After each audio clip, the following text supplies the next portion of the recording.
आइए बच्चों, आपको पता है कि संसाधन को कितने भागों में वर्गीकृत किया गया है। चलिए आज हम लोग सबसे पहले जानते हैं संसाधन का वर्गीकरण। यानी उत्पादित उत्पादित के आधार पर संसाधन को दो भागों में बांटा गया है। कौन कौन? जैव संसाधन और अजैव संसाधन। फिर है उपयोग के आधार पर संसाधन। उपयोग के आधार पर संसाधन के कई भेद होता है, जानते हो? नहीं जानते हो ना? उपयोग के आधार पर संसाधन के दो भेद होते हैं। कौन कौन? नवीकरणीय संसाधन और अनवीकरणीय संसाधन। अगला है स्वामित्व। स्वामित्व के आधार पर मतलब जो खुद से मालिक होते हैं, मालिकों के आधार पर संसाधन को कितने बता, मालिकाना अधिकार पर संसाधन के कितने भाग होते हैं? तो चार भेद होते हैं। कौन कौन? व्यक्तिगत संसाधन, सामुदायिक संसाधन, राष्ट्रीय संसाधन और अंतरराष्ट्रीय संसाधन। अगला है विकास के स्तर पर। विकास के स्तर पर संसाधन को कितने भागों में बांटा गया है? तो चार भागों में। कौन कौन? संभावी संसाधन, विकसित संसाधन, भंडार संसाधन, संचित कोष संसाधन। अगला सवाल है उत्पादन के आधार पर संसाधन। उत्पादन के आधार पर संसाधन, पहला संसाधन कौन उत्पादन के आधार पर? तो जैव संसाधन। जैव संसाधन किसे कहते हैं?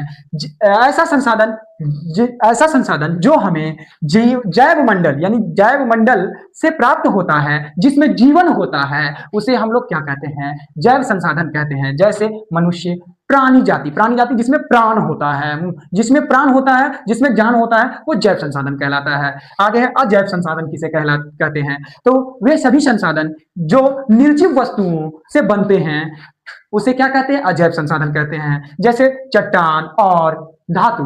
ईटा ले लीजिए। ईटा कैसे? तो मिट्टी से बना। मिट्टी क्या है? निर्जीव है। और मिट्टी से ईटा बना, ईटा से घर बना, घर भी क्या है? निर्जीव है। आइए उपयोग के आधार पर संसाधन के कई भेद होता है? उपयोग के भी आधार पर संसाधन के दो भेद होता है। कौन कौन? पहला है नवीकरणीय संसाधन। नवीकरणीय संसाधन क्या होता है? तो वैसे संसाधन जिन्हें भौतिक या रासायनिक या आंतरिक प्रक्रियाओं के द्वारा दोबारा प्रयोग में लाया जा सकता है ना, उसे नवीकरणीय संसाधन कहते हैं। जैसे सौर ऊर्जा, पवन ऊर्जा, जल और विद्युत इत्यादि।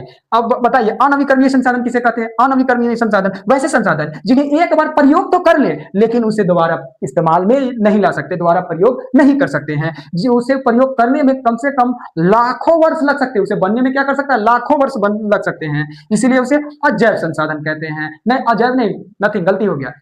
हाँ, नवीकरणीय संसाधन कहते हैं। ये क्या है? जीवाश्म, जैसे उदाहरण में जीवाश्म ईंधन, इसमें भी क्या होता है? प्राण नहीं होते हैं, जीवन नहीं होता है। कोयला, पेट्रोल, डीजल, ये सब क्या है? अनवीकरणीय संसाधन कहलाते हैं, जो एक बार इस्तेमाल कर ले तो दोबारा करने में लाखों वर्ष लगते हैं। चलिए आज के लिए बस इतना ही। चलिए धन्यवाद।